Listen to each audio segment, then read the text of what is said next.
കായംകുളത്ത് മദ്യലഹരിയിൽ അച്ഛനെ മകൻ വെട്ടിക്കൊന്നു. എൻ്റെ ഒരു സുഹൃത്ത് അയച്ചെന്ന ഒരു റീലാണിത്. ഇത് കണ്ടപ്പം ആദ്യം ഒരു ഞെട്ടൽ തോന്നി. ഒന്നും കൂടെ ഒന്ന് സൂക്ഷിച്ചു നോക്കിയപ്പോഴാണ് മനസ്സിലായ ആളെ എവിടെയോ കണ്ട് പരിചയമുണ്ടല്ലോ എന്നുള്ളത്. പരിചയം മറ്റൊന്നുമല്ല, ഞങ്ങളുടെ കൂടെ എഞ്ചിനീയറിങ്ങിന് ഏകദേശം 1.5 വർഷത്തോളം പഠിച്ചിട്ടുണ്ടായിരുന്നു.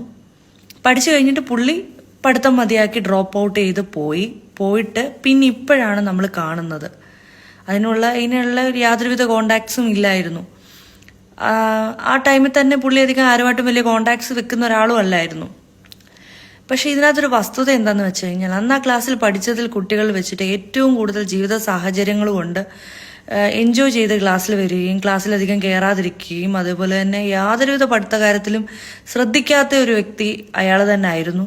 കാര്യം അയാൾ പറയുന്നൊരു കാര്യം എന്ന് വെച്ചാൽ, എൻ്റെ അച്ഛൻ്റെ കയ്യിൽ പൈസയുണ്ട്, എൻ്റെ അച്ഛൻ വലിയ കോൺട്രാക്ടറാണ്, അതാണ് അച്ഛൻ്റെ കാശുണ്ട്, ഇതല്ലെങ്കിൽ ഞാൻ വേറെ കോഴ്സിന് പോകും, എനിക്ക് പഠിച്ചിട്ട് വലിയ കാര്യമൊന്നുമില്ല, ഞങ്ങൾക്ക് ബിസിനസ് ചെയ്യാൻ, അങ്ങനെ കുറേ കാര്യങ്ങളുണ്ടായിരുന്നു.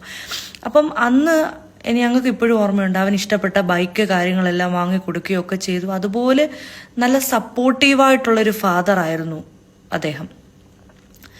അപ്പം ഞങ്ങളൊക്കെ ഇങ്ങനെ കൂട്ടുകാർക്കിടയിൽ അവൻ ഇങ്ങനൊരു എന്താ പറയുക, അവൻ ശരിക്കും ഒരു സ്റ്റാർ ആയിരുന്നു ഈ ഒരു കാര്യത്തിൽ.